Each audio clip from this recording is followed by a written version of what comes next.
All right. So, Reema, Yes. lovely to meet you. So glad you're here. I was so glad when your publicist reached out and gave me information about you. And I thought, oh, this is such a great, there's so much here that I think will be not so much topical, but interesting for my listeners because my show is Conversations for Yoga Teachers. We do talk about all things yoga, although I do have guests on who do different things. I mean, obviously, you have one of your lanes is yoga. Well, there's so much more to it. So I know that there's going to be things we'll cover today that will they will love. So maybe a place to start is I know as I was reading your background, and obviously you've got a lot of experience teaching yoga, and then I also read that you have a master's from the London School of Economics. So that was a little bit like, wow, okay, so Yeah. that's out there too. Yeah. Um, and your background with your mother and your grandmother, learning yoga from, I think about my parents had nothing to do with yoga until very, very late in life. And Okay. I can't imagine how awesome it would be to grow up with parents and grandparents who know yoga and just how that would have shaped me. So share a little bit about your upbringing and how that did shape and maybe guide you to where you are today. Yeah, I was born in the States on the East Coast in Maryland. And if you'd come to my house, it's like stepping into India. It's like the food my mom made and the books on our bookshelves and the Yeah. artwork, like everything from India, So and the language, like my parents speak Hindi, so I grew up with that and Sanskrit as well, because my mom is a mantra singer. So I've been hearing her sing mantra since the beginning, literally since I was in the womb. But so yeah, I've been around it. And my grandparents, visiting all the way from India, they would come and stay with us for months at a time. So I got to spend lots of time with them too. And my grandfather, he had a passion for especially yoga philosophy and history. So he actually wrote several books on yoga philosophy and even comparing like Vedic wisdom to religions all over the world and some of the common themes. And he just had a passion for that subject. And so I grew up, and he was an amazing orator. So he used to Mm. give talks on yoga philosophy and wisdom and history. So I grew up hearing that, and reading his books. And then with my grandmother, she cooks like Ayurvedic food and taught me like self-care rituals, just like scrubs and stuff for the face and just she, like my mom and my mom's sisters, were always singing mantra, all throughout the day, whether they're like cooking or doing laundry or whatever, driving around. There was just always mantras going on. So I was, yeah, very much just around it, immersed in it. And I never dreamed that I would grow up and, at some point in my life be teaching yoga. That was not part of the vision at all. I grew up like very, almost like typical South Asian American. My parents wanted me to be a doctor, and I was pre-med in college, and then I switched to international affairs and ended up moving to New York City, worked for the United Nations for many Yeah, years. I saw that. Yeah. Yeah, and then it was, I was there when 9/11 happened, and that was a big turning point for me, it was like in that moment, this teaching of yoga that I grew up with really came to life, which is that peace really has to start within ourselves, and especially living in New York and even in the field I was, like the United Nations and the World Bank, like everyone I knew was kind of in that realm, to see just people so anxious and, you know, just our minds, even myself included, there's all the stress and anxiety that we experience in day-to-day life. It was almost like, how can we even expect to live in a peaceful world if we ourselves are so Mm. agitated? Mhm. And so I just felt this like this huge moment of clarity that I wanted to really dedicate my life to deepening my own understanding and practice of yoga and then sharing it. So it was a crazy time. I quit my job at the UN, left my apartment there and my home, because the city at that point was like my home, and just went to India, spent time with my grandparents, did some trainings, and before I knew it, I was teaching, and that was, like 23 years ago or something. So Wow. Now, what did your mom and dad say when you decided to leave? I experienced a similar shift. I left a corporate career to teach yoga full time. So I had that conversation with my parents. I'm curious for you, even though yeah. how you were raised and what you were raised with and part of your culture sounded Yeah. like they had a specific path for you. So how did they receive your decision? Yeah, it was a big blow when I quit pre-med, But then when I quit my job at the UN, that was even Yeah. bigger. Like they were not happy at all. And they were actually like, we did not immigrate all the way to the United States from India for you to become a yoga teacher. Like that's ridiculous, Like you have all these opportunities, and Indian culture, I was only 25 when I made that shift. And in our culture, like young people don't teach yoga. It's older people who are maybe retired or they have a lifetime of experience, and then they become teachers. So this culture here in the West of like young people teaching is actually foreign to Indians. So they were really like, what are you talking? Like, what? This is insane. This makes no sense. So they were pretty upset, but Yeah. I still moved forward with it, and luckily, and they were worried about finances too, like how am I going to survive, and just the unpredictability of it. But I got lucky, and I did well. At first, just getting a full-time job at a yoga studio in San Francisco. And then after a couple years there, I started teaching workshops and trainings and was actually doing well. So then it took them a few years, almost a decade, I would say.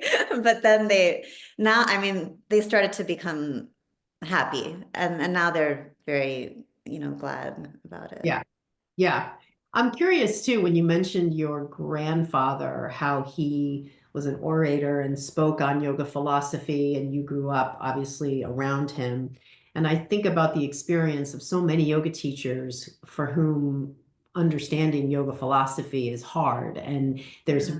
studying and books and at the same time, so many teachers aspire to be the kind of teacher who can just sort of organically share concepts in yoga philosophy in their classes. So I'm curious for you how that happens, given you were raised by somebody and people who grew up with this. I mean, your parents came here from India, so it was part of how you were raised. How did that change, or how does that change how you present these concepts in your teaching? Um, I don't, I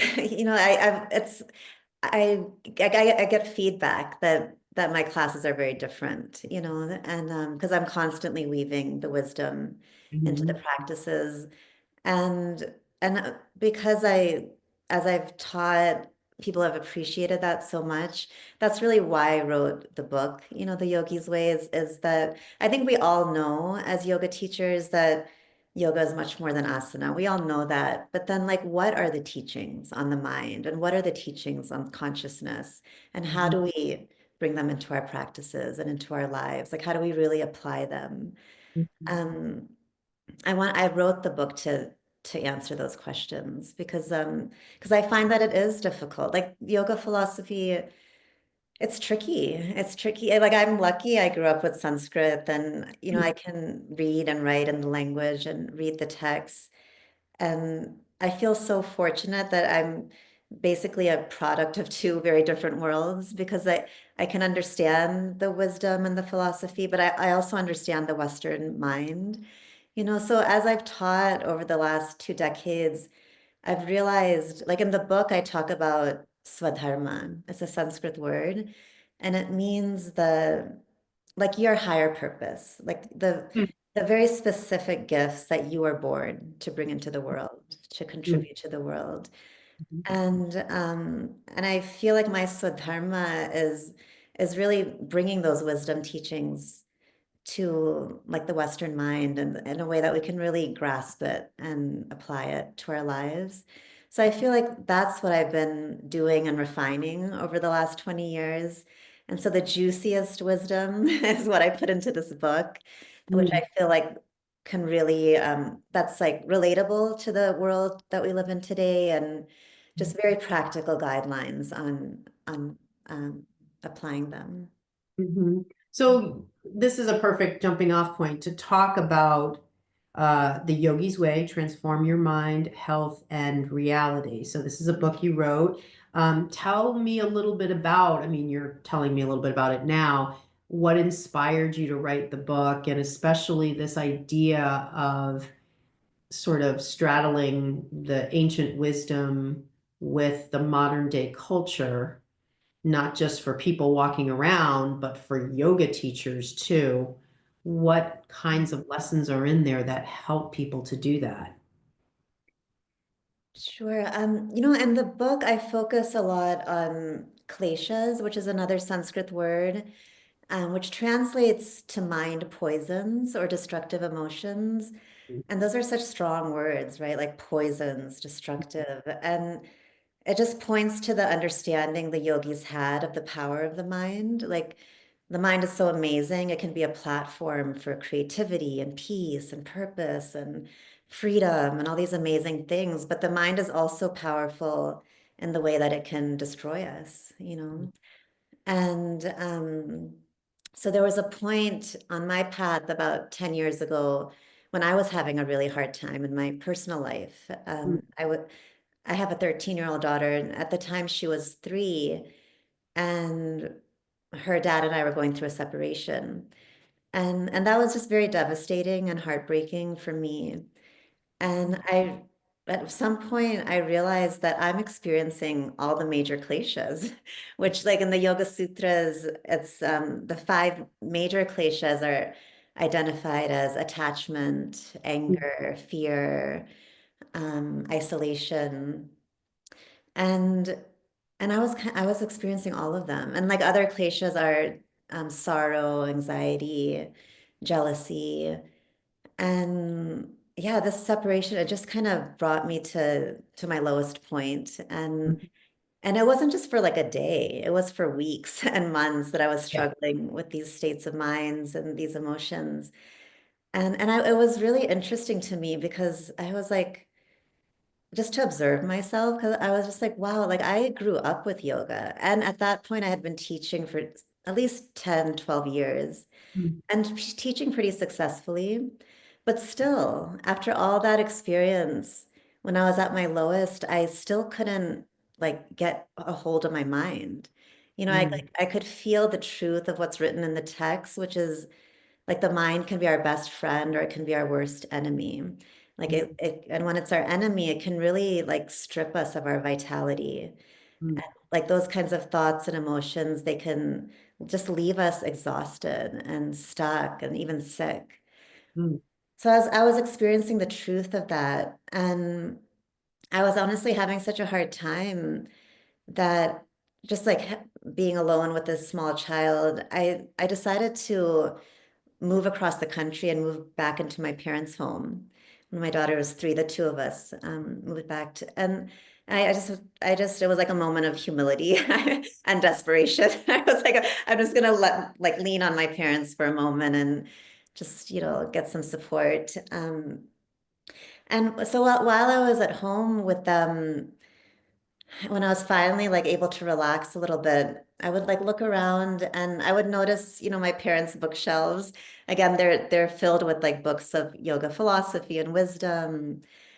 And so I would just pick up, like my daughter just started going to preschool at that stage, and I had a few hours to myself. So I would I almost put myself into a little retreat space, like when she was at school, and I would start reading those wisdom texts, which I had grown up with, Mm, but and these texts were like the Upanishads and the Bhagavad Gita and the Yoga Sutras and the Vedas, like the Vedic texts. So I would just pick up those books and start reading them. And even though I was familiar with the teachings, it was like the first time I read them with the eyes of like a mother and like a grown woman and someone who had just experienced a deep wound. mm, And the teachings, they just came alive to me in a very different way. And mm, I noticed like this theme in the teachings, which was just like, how do we understand our minds, like the tendencies of our minds? Like they can take us like into ditches or they can uplift us, but how do we really understand what anger does to us and attachment does to us and isolation and these different states? And like, how can we come to terms, like accept that this is part of the human experience and not judge ourselves? mm, And instead just really hold ourselves when we're experiencing those emotions and go to the mm, to the depths of them, and then really, as we're being with them, get the messages that underlie them, and then comes the healing and the growth. mm, And I found the text had so many beautiful teachings on that process, and I needed that myself, so I started to take myself through certain practices and just like as I was reading the wisdom, come up with certain practices. And it was really helping me. I would come up with like different sequences for each klesha. Like if you're experiencing anger, you can do this type of movement, these types of pranayama practices, sing these types of mantras, do these types of contemplations, and just a whole sequence on each klesha. And I was like kind of starting to heal myself and feel like myself again, just like energetic and whole mm, and just good. And it was a process. And then, at that same time, around that same time, some of my very good friends who are yoga instructors and have also been on the path for decades, it was interesting because a, there were a handful of my very good friends like that were also having a really hard time in their lives and in their minds, either going through divorces or the loss of a loved one or some kind of financial devastation. And so I would share those practices with them, and that was helpful. And mm, at that point, I had taken like a year or two off of teaching yoga, and then as got ready to go back into teaching, I just went back to my all my contacts and I started teaching workshops I called it Yoga for Emotional Healing. mm, And so I taught that for some years, and that was also very well received. And even just looking at the statistics of what's going on in the world, like the rates of anxiety and depression and stress, it's like off the charts.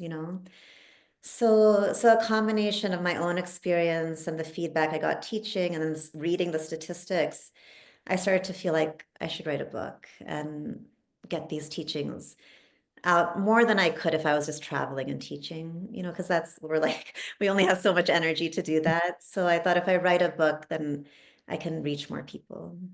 mm. Amazing. I mean, it's certainly a practice and a framework you developed out of necessity that came from your own lived experience. I'm curious, as you were telling the story, I almost got the sense that you were sort of surprised at how your personal situation sort of brought you to your knees. Is Yeah. that in part maybe because you thought you had a resilience coming from the background and knowledge and experience that you had in your life? Like, where did that element, I mean, certainly giving yourself compassion to react however you did. And at the same time, I think we all have sometimes a limiting belief around how we react to a situation that sometimes can make it harder for us to move forward because we're beating ourselves up. Oh, Yeah. Why can't you get out of bed? Why can't you care for your daughter? Whatever. Why do I have to, sort of giving ourselves grace in that moment. So I just sort of sensed there was a little bit of like surprise on your part as you were going through it. Where do you think that came from? Yeah, I mean, I don't, I wonder if I'm the only yoga teacher, but sometimes as yoga teachers, we think, well, we should be Yeah, peaceful and we should be able to get a hold of ourselves, and these right. emotions and mental states shouldn't get us down. And so I guess I had some of that in me. And so it's such a humbling path, right? There's so much Yeah. humility. But I share the story in the book. Even when I read the wisdom texts, when I went back to them and read them on my own, one of the popular texts is the Gita, the Bhagavad Gita. But even that, it's so beautiful because the way that that story starts is there's two friends, and one Mhm. of the friends, Arjun, is just like in a moment, having a moment of desperation. He's like supposed to do all these things, and he's like, I can't even, he's just like overcome with anxiety and sorrow and confusion, and he can't even stand up. He's like shaking and sweating, and then he turns to his friend Krishna and is like, please help me. Like, I don't know what to do. Mm, And so it's so beautiful to have read that in that moment, because that's one of the reasons that text is so loved in India, because Arjun represents all of us. mm, We all have those moments in our lives that we fall, and we need a friend to help get us back up. And mm, and so it's so the wisdom texts are so beautiful in the sense of like, it's okay. Like, it's part of being human to go through these tough times and to have these mm, kind of very strong emotions. But what also the teaching that I love is that that like anger and attachment and fear, like these things aren't bad. The text, it's like very clear that these emotions aren't good or bad. They're just part of our human experience. But like, the way that we express them and experience them, and process them, like that can make them either healing or harmful. And mhm, so then it's like, well, now let's look at this wisdom on how can you process and experience and express these emotions in ways that are healing instead of damaging. mm. Yeah, it's interesting when you were telling your story. It reminded me of many years ago when I read Eat, Pray, Love, and Yeah. Elizabeth Gilbert talks about that moment when she's in her bathroom on the floor, and she's Mm. just talking to God and just basically saying, please, like, just tell me what to do. And that just sort of literally bringing you to your knees kind of moment and looking to some higher power for help. Yes, yeah. And then look what happened from that, her Yeah. journey. Yeah, amazing. Yeah, amazing. So I think as you're talking about what's in the book, and I want to talk a little bit more about some of the concrete steps or concepts in the book. I know I read that there's a framework of sorts in there, the optimal breathing practice, all day yoga habit, anything that can give the listener maybe a little taste of what kinds of things are in there. Mhm. I'm curious though, because I feel like, I mean, you're talking to the converted, like me, the people that listen to this show, they are going to get this, they're going to get this book, they get what you're saying, they can Yeah. probably, anybody hearing you talk that's in my community is going to be able to relate to this. And Mm. then there's everybody, I don't want to say then there's everybody else, but then there's people who don't teach yoga, who don't have a yoga practice, who are very ensconced in sort of the day to day of the way things operate in 2025 type of thing. Who is this for? Like, I guess it could be for anybody. I guess my curiosity is piqued, like, is there a way to share this? And maybe this is what you do in the book that sort of transcends the typical person who might consume this to other people too. Yes, that's such a good question. I wrote the book, for a complete beginner who has never practiced yoga could pick up this book and follow it. So even in the introduction, I define what is yoga, what is the mind, what is the body, what is the true self, like just really starting from the basics. And but in my mind, I also wrote it for the seasoned teacher because even I was a seasoned teacher, and I needed all these teachings because it comes back to what we started with in our conversation, like how do we bring this wisdom into our practice and into our lives? And that's Mm, been something I've been like swimming in that question for over 2 decades, so it was all that exploration, bringing that into the book. Like, so even if you've been teaching yoga for 20 years, like you would get those insights, like how can I bring teachings on the mind and on consciousness into my practice and into my life. mm, mm. So tell me a little bit about, I'm seeing these two specific things. You can go wherever you want, this optimal breathing practice, what are some things that even somebody listening that might have some period of time between listening to this and buying the book, something that they might be able to experiment with, and what would be the purpose of that? Like what's the value of doing maybe a particular practice or Mm. something that Yeah, just to give a little window into it. So the every chapter there's a set of practices, and then each chapter builds on the previous. So the first couple of chapters start with the breath and some awareness practices, and then we build into some movement. And by the end of the book, we've built a 70-minute practice that you can do on your own. And that 70-minute practice has a couple mantras, it has 2 meditations, it has a 20-minute movement practice. And then it has a series of awareness practices. And so I'll get into one. So just like you end up with this like holistic healing practice by the end of the book. But one of the awareness practices I'll point out, just to give a feel for what those are. So in the beginning, I think it's chapter 2. I define a klesha, which we went over. It's like a harmful thought or emotion.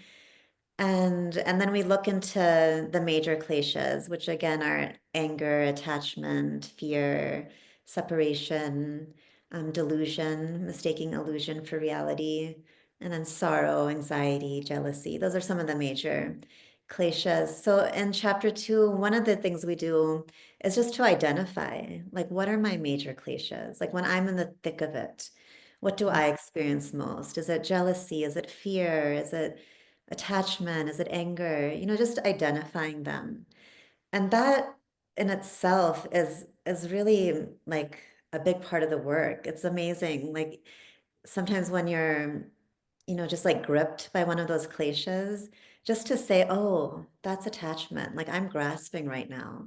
Mm, And just that awareness, just that loosens the grip. And then there's other things to do, but just that awareness of like, what is the klesha? What are the main ones I struggle with? That's one of the practices. And then that leads into, in that same chapter, I call it the klesha trigger log, where we start to keep a log every day, actually, for the book is written as a 12-week course. So you spend 1 week with each chapter. So, so in the practices in each chapter, some of them are just for that week, and some of them continue for the duration of the course. So the Klesha trigger log we do throughout, starting in week 2 until the end of week 12. So we create this log, and every day at the end of the day, we ask ourselves, like, was I triggered today? And like, what triggered me? And what Klesha was triggered? And what mm, was I feeling in my mind and my body and my heart at that time? Like, was my heart racing? Did I get hot in my face? Did I start to tremble? mm, Um, and then and then we start to like see patterns, like what, not just what are my kleshas, but what triggers my kleshas. And then seeing those patterns is also very helpful. It can be very liberating because then we're prepared. Like the next time we're triggered, we can act like we often say, like, instead of just reacting, like, take a breath and respond, which is really hard when you're like in the thick of anger or something. But when you have like when you're keeping a log like this and you're aware of what are your triggers and what are your kleshas, that like primes us to actually be able to pause and like take a breath or two and then respond mindfully. So that's one of the practices, and it touches us upon one of the themes in the book, which is like way in the introduction, I define the mind. And in the ancient texts, they had such a refined understanding of the mind and the different inclinations of the mind. And there's a teaching about the lower mind and the higher mind. So the lower mind is the part of the mind we're in when we're reactive. And it's almost on autopilot. We're just impulsive. It's like the conditioned mind. Like someone screams at us, we scream right back. That's the lower mind. And then the higher mind is the discerning mind. And from there, we can like see the bigger picture. We can tap into deeper awareness and wisdom, and we can discern like what's actually happening here and how can I respond in a way that actually helps, that might help the situation instead of causing further harm. And a lot of our yoga practices, the ancient practices are about how do I make that shift from the lower mind to the higher mind. Mhm. And so like this, like identifying our kleshas and the klesha trigger log, like that's one way to start making that shift. Yeah, I mean, hearing you talk, it sort of reminds me of like just the human condition. Like this is, we can look at it through different lenses. We could look at it through like a purely religious lens. We could look at it through this lens that sort of is grounded in the teachings of yoga, uh, Mm, that aren't necessarily with respect to the asana, more of the philosophy. But at the top, it's just kind of this our existence as humans and all that makes us human. Like our reactivity is part of our humanness, but in yes. reactivity is the appearance of these kleshas. If we didn't have reactivity, if we saw things as they were instead of making stories and meanings different from what we see things, the reality of things. That's why I like that you actually, somewhere I saw, oh, in the title of the book, End Reality. I Mhm. thought that was interesting because isn't that sort of in a lot of the work I do with yoga teachers, their perception of what they believe their students think of them is not the reality, but yet it's perceived through the lens of their own experience in their mind.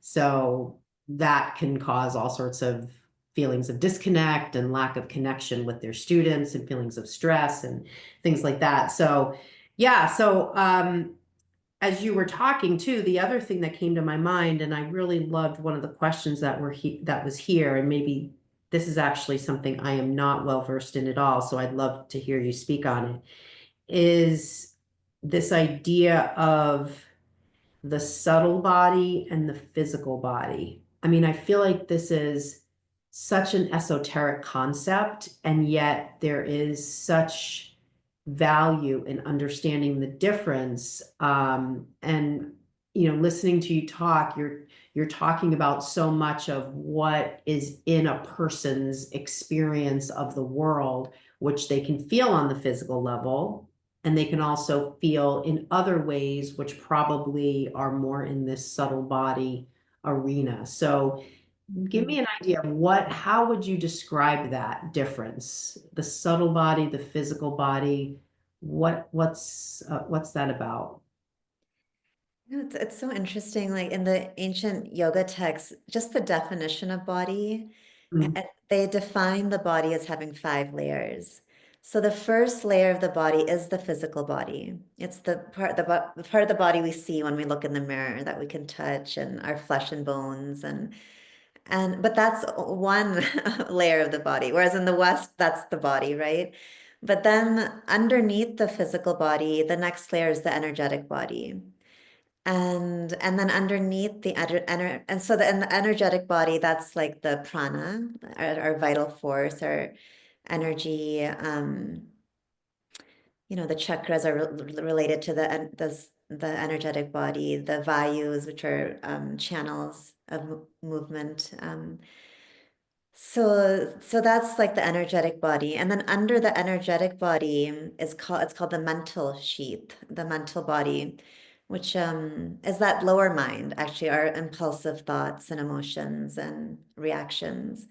And then underneath the mental body is what's called the wisdom body. And that's that higher mind, the discerning mind that's tapped into like a deeper wisdom, a deeper understanding of life and cause and response and um, cause and effect.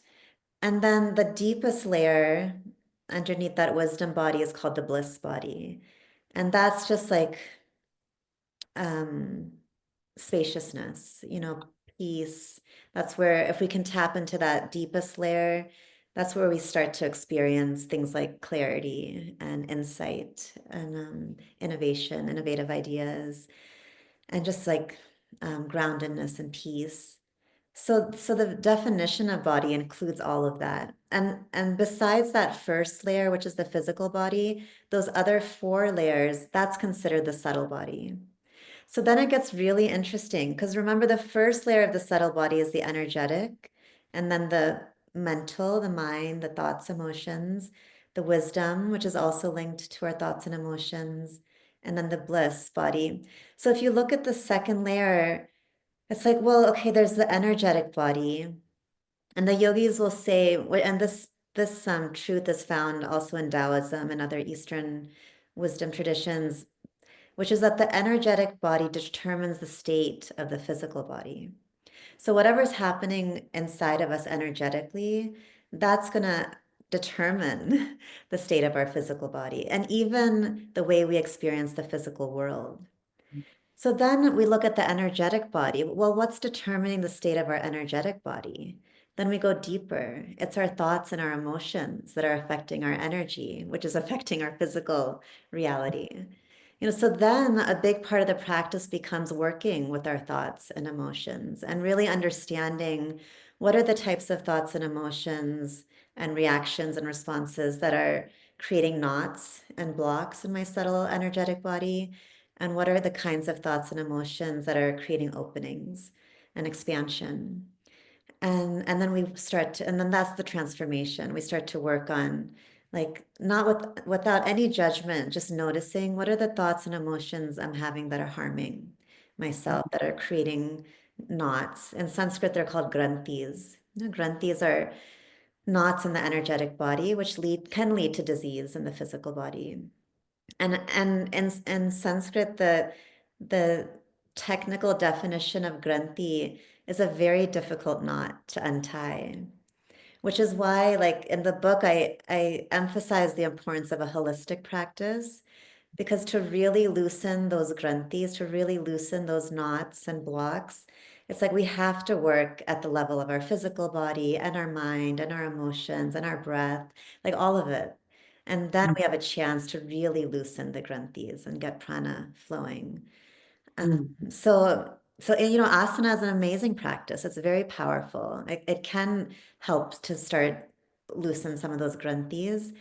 But I find without the teachings on the mind and those practices, it's like the ancient yogis said, they're very difficult knots to untie.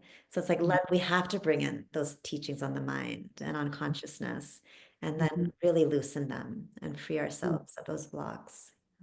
Yeah, when you were talking about the energetic level affecting the physical level, and then later you mentioned disease.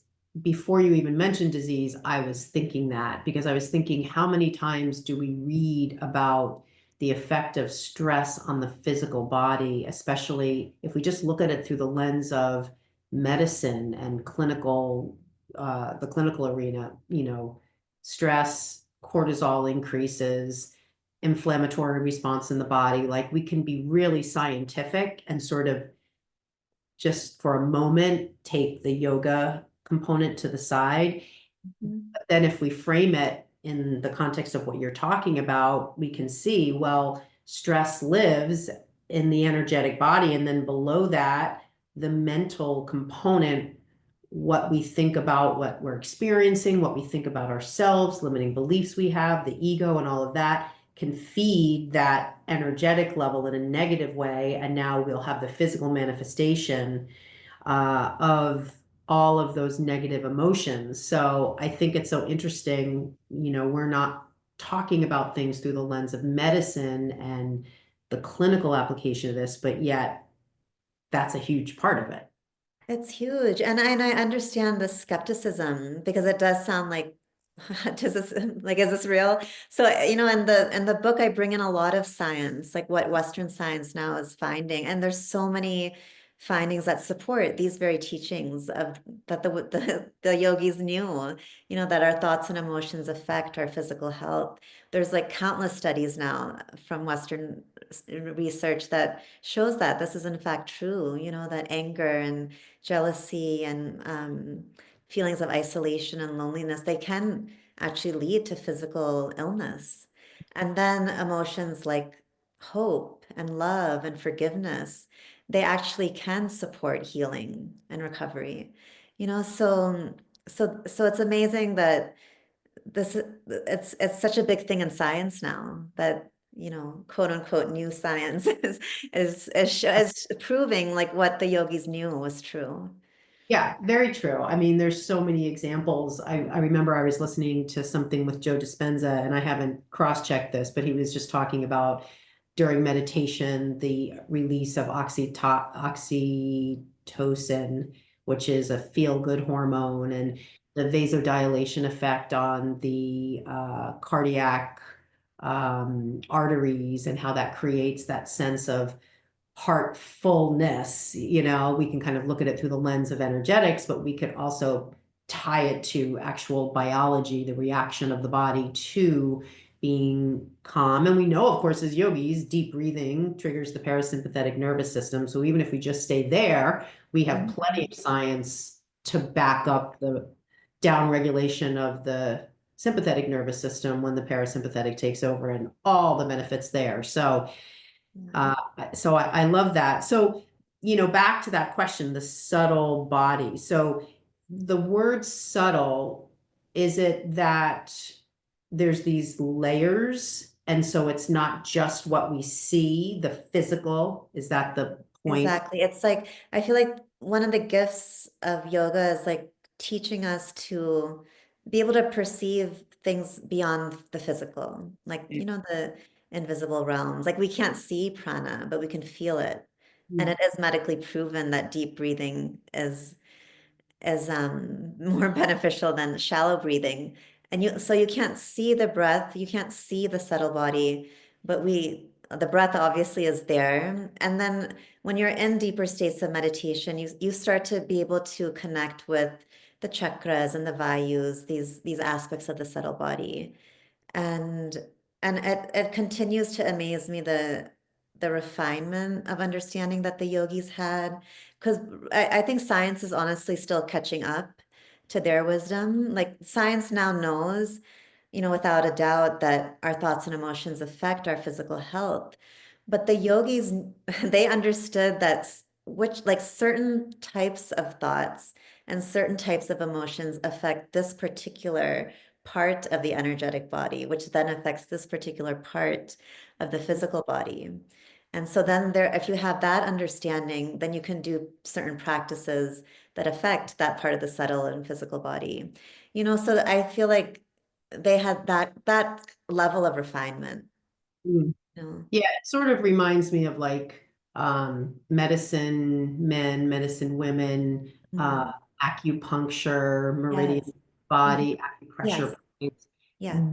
disciplines that similar to what you're describing. You have a particular problem. Well, there's the symptom, but that goes back to your liver. If I press on this part of your foot, Hmm. I'm not an expert in that, but I know it's out there.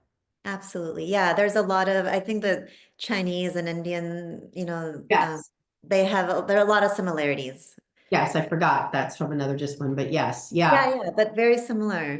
If you look at the chakras and the nadis and then the acupressure points, and it's a lot of similarities. And the teachings, both traditions say that if to master the physical body, you must master the subtle body.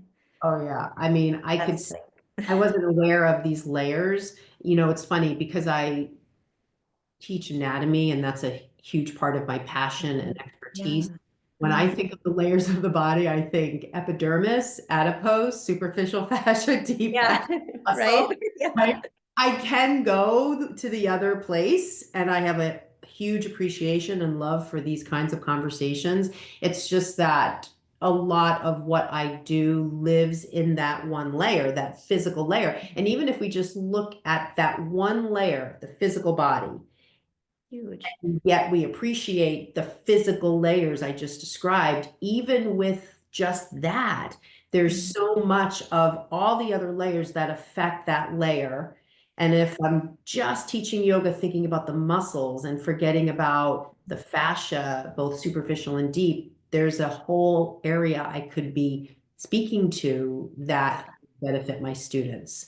Yes. But then to look at it through the lens of energetics, there's all the other. Yeah, I also often teach in teacher trainings and work with the person who's doing the physical anatomy, and then I come in and I focus on the subtle body anatomy. But it's just fascinating because as much depth as there is in the physical body, that's as much depth as there is in the subtle body. Like all the nadis and chakras and channels, it's like there's that much, So and then the mental layers and the emotional, it's just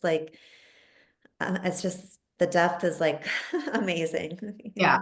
It's interesting too because I was listening to a podcast of a business mentor of mine, and he was interviewing a person who I've had on my show who Mm. to call her a vocal coach is really minimizing what she does.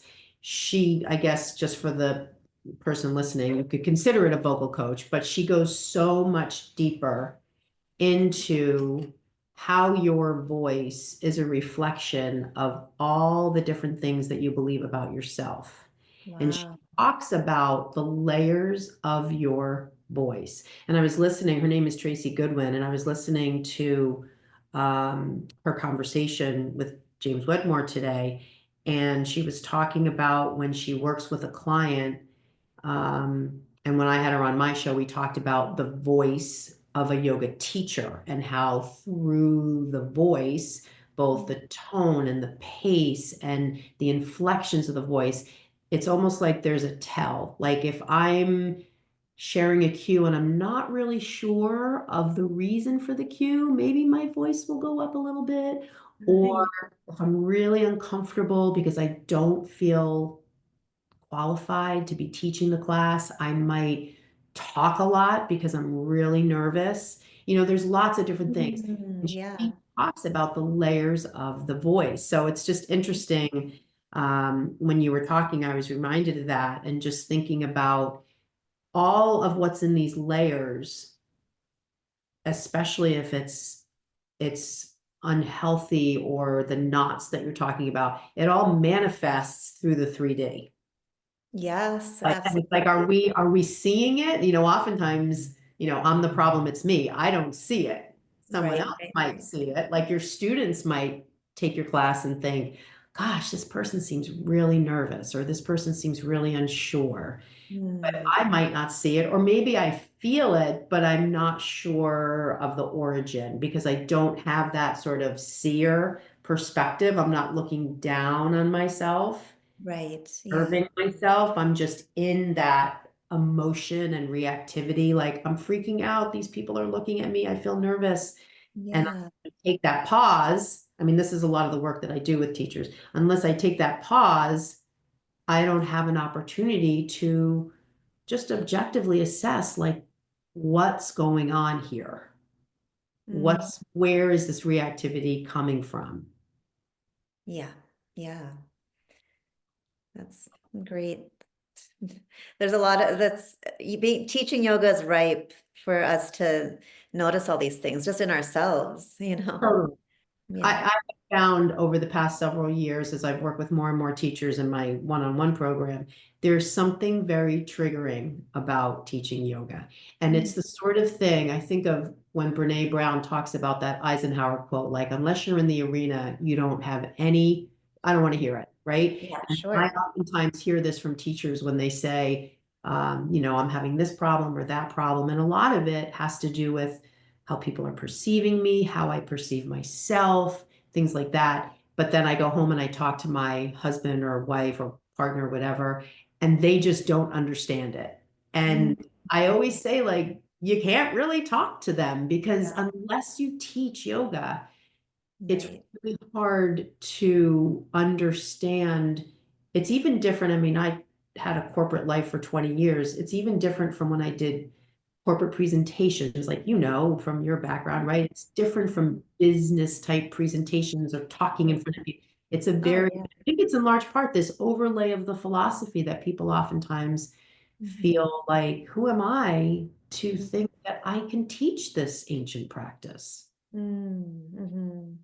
And so it comes through in all these different ways through all these different layers. So I almost feel like your description here of the subtle body and these layers, we could even frame it just for yoga teachers. Oh, yeah. Like, how are you showing up on the physical level? What's going on the energetic level? Like, it's a very interesting framework just for a teacher to do self-examination.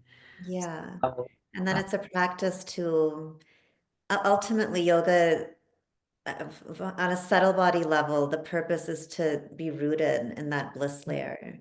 So mm, even if like there's agitation in my life and my thoughts are a little bit here and there, I'm rooted in that bliss layer that's like spacious, mhm, and I'm grounded in that. And so mm, I can still teach a good class, even if like my life is a little bit messy right now, mhm, you know? mhm, So ultimately a lot of the practices are like, there can be movement going on in the mind and the heart, and we're humans dealing with so many things. But like how do we root ourselves in that deepest layer and yeah. and stay there even when our inner world or outer world are messy. Mm. Yeah, I know in my own, I've been teaching for 22 years, and I know in the ups and downs of my life, I always felt it to be a relief to teach a class when there Yeah, was me too.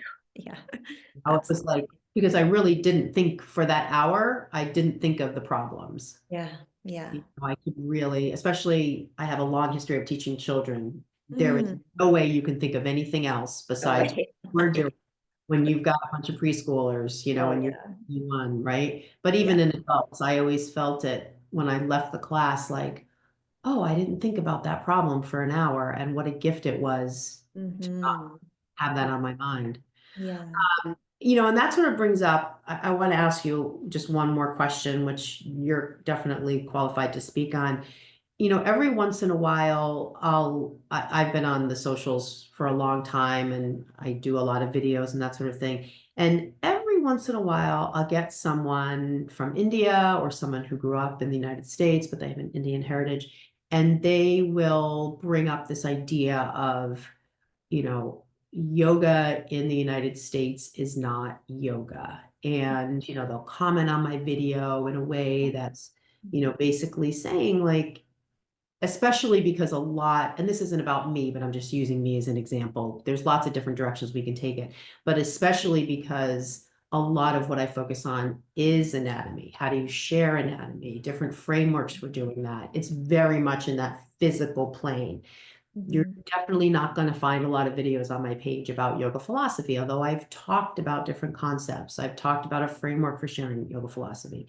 So I'm curious, you know, when you think about this, I mean, you could go anywhere with this question. I mean, I think I'm just curious about for my own education and for the listener who sometimes might hear these sorts of things, how do we sort of reconcile the presentation of yoga in today's world in the United States, or even for listeners who are, I mean, in other parts of the world. So, what comes up for you when you think of this sort of thing? I'm sure you've heard it every once in a while. It's kind of a topic that every once in a while comes up.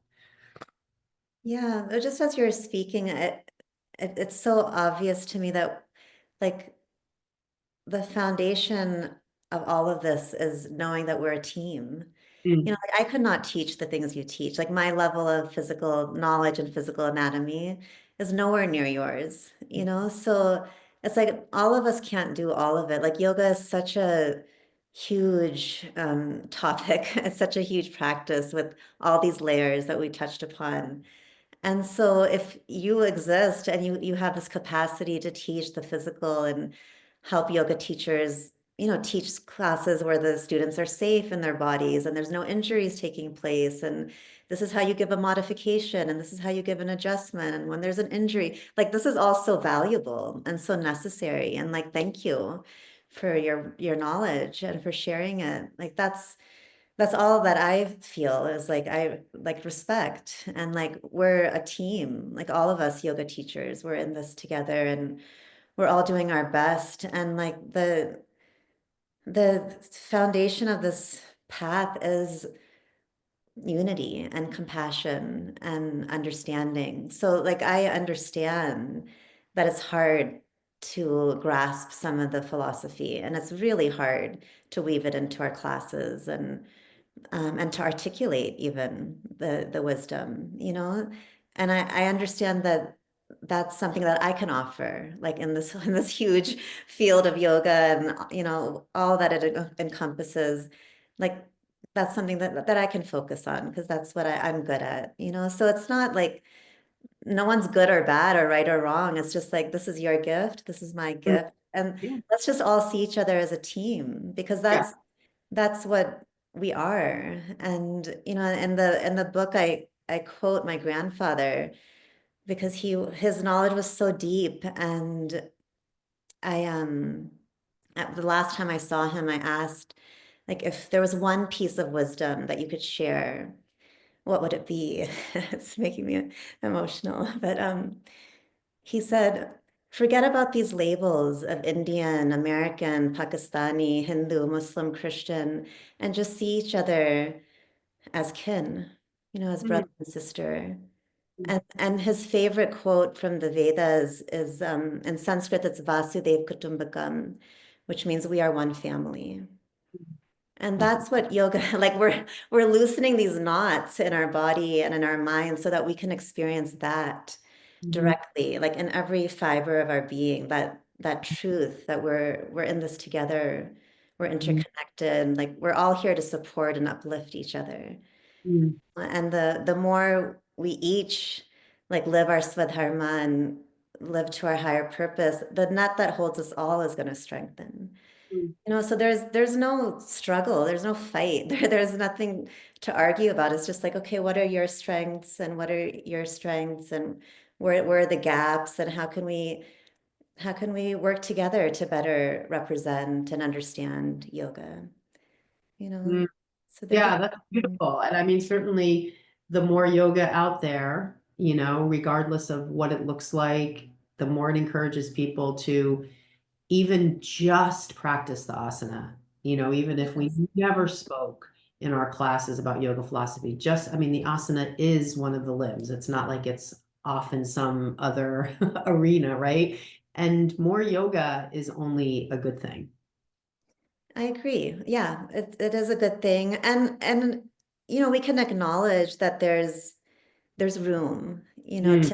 there's room to deepen as all of us, myself included, there's always room to deepen our knowledge and deepen our understanding. And it is true that, we in this moment in time, in a lot of pockets in the world, yoga is equated with asana. Like people say, I'm going to a yoga class, and that means I'm going to go do a series of poses. So that's true. So I understand like how Mm. that can be like it's obvious that there's a lot that's not understood in the mainstream, like that yoga actually encompasses so much more. So we can acknowledge that and work towards, bridging those gaps. And that's one of the reasons I wrote the book, that here's some pieces of yoga that we can bring into our practices and into our lives, and that can help us deepen our understanding of yoga so that ultimately we can better represent it. But just Mm. but just acknowledging that that is a process, Mm. and and hopefully those other teachings of yoga on the mind and on consciousness will seep into yoga teacher training programs, and we'll start to see yoga teachers who have like more breadth of understanding of yoga, because I do think that is important, but it's just like, how do we approach those gaps in yoga? Like, I don't think it's helpful to approach it in a way where there's like blame and shame and putting people down, because that just doesn't serve anything. There's no reason for that, and it's no one's fault to not know certain aspects, because it's a process to bring the whole practice into the Western world and cultivate. It's like we have to cultivate that understanding. So let's just do the work without any bad feelings. It's just like just, Yeah, no, I hey, there's an totally. opportunity to collaborate. Like, this is awesome. Let's go. Yeah, I feel like the philosophy, the philosophical aspect of yoga shares with what I teach anatomy, that similar perception that people oftentimes feel it's too complicated. I don't, I tried to learn it in my 200-hour training. I didn't learn it. It's a complex, like both of these subject matter topics, both oftentimes have a perception attached to them that it's too, like I'll have people say to me, it's not like I'm going to be sharing the muscle names as I'm teaching people because they won't know them. And it's like, Mm, oh, but you'll know what you're talking about, even if you're not literally speaking to it, or if you're watching somebody out of alignment, you'll understand more of what's going on under the skin, and you can speak to maybe a corrective cue that allows that student to feel more comfortable in the pose. So it's absolutely. not just literally what you're sharing, but I feel like these two, I just had that epiphany as you were talking, Yeah, subject matters kind of have that belief attached to them. And I love that you're dispelling that belief by sharing this sort of self-guided exercise that somebody can do, whether it's a yoga teacher or not, to start to become more familiar and more comfortable with these teachings in real life. absolutely. Yeah. Yeah, because I think, there's room for us to take on that challenge, like acknowledge that, yeah, like the philosophy is tricky and it is hard to grasp, but it's possible. So Yeah. let's try and let's bring it into our trainings, and um, like, let's train teachers to be able to weave them in and into their own lives, and then eventually into their own practices and the practices of their students. Yeah, and what a great way to do it, to go through your 12-week program and to live it as a teacher and to Yeah, do the readings along the way and emerge, or even throughout the time you're doing it, start experiencing these philosophies in your life as a catalyst to sharing that, maybe not literally with your students, but maybe you're inspired to speak to something in your asana focus class that derives from a principle you learned in the book. So I think absolutely. it's a Yes. great way to Mhm. do it. Yeah. So tell the listener how to get your book. Tell us again the full name of the book, and also how to connect with you on social media. Sure. The book is The Yogi's Way: Transform Your Mind, Health, and Reality. And it's on Amazon and all the major platforms. And my social media, my Instagram is Reema Yoga, and my website is the same, reemayoga.com. And as if you look through the book and start doing the practices, you'll see it's there's quite a lot. I give a lot of homework because I didn't want to write a book just on yoga philosophy. I really wanted to write a book where the reader could immediately apply the philosophy into their practice and lives. So there's lots of practices, and the first homework is actually to find a friend. In Sanskrit, the word is mitra, but to find a friend to do the course with, and then you share the journey, and it makes the journey very rich. It's a really vital part of the journey to do it in the company of a friend or two, or in community.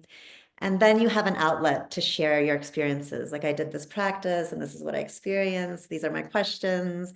These are my breakthroughs, my breakdowns. It's really important to have that outlet. So it's quite an in-depth program, the 12-week course. And if you want a mitra, or you want to do it in community, I also take people through a 12-week course online. And we go through the book together and through all the practices in the book together. And we meet once a week online and discuss our experiences. So I'm starting one on April 26th. So if anyone Okay. wants to join us, you can go on to reemayoga.com and anyone can join. Yeah, yeah, it certainly would transfer well to that model where you could take the book, bring it to life in an online kind of Mhm. guided process, and I would think people would love to have that support. And then you can see other people and hear their questions and Yes, yeah. Because you definitely don't want to be alone on the path. Because I find that some of these practices, they can actually be stressful and they can cause anxiety. But if you're doing it amongst a community and you're cultivating friendships, then it actually becomes this really juicy, fun journey, you know. yeah, that's great. Fantastic. Well, it was absolutely amazing to spend time with you. I found it such a thoughtful conversation and insightful, and I learned so much, and I will definitely be getting the book. I Awesome. can't wait to start to go through it. And this conversation will go live a week from Monday. Okay. So when it goes up, I'll send you the link. And if you're okay with the video part two, I can post the video on Sure. my YouTube channel. So you'll get a video version and an audio version, which is kind of the standard way people listen. But now I do stuff on video just in case people like, especially when you have a guest, they can see the person Yeah, and cool. conversation. And yeah, and I just thank you so, so much. And I hope that we have a chance to maybe collaborate again in the future. I hope so. So nice to talk with you. Thanks for having me. Talk to you. Okay, I'll talk to you soon. I'll send you that link in about a week. Okay, have a Okay. great week. All right. Bye bye. Bye.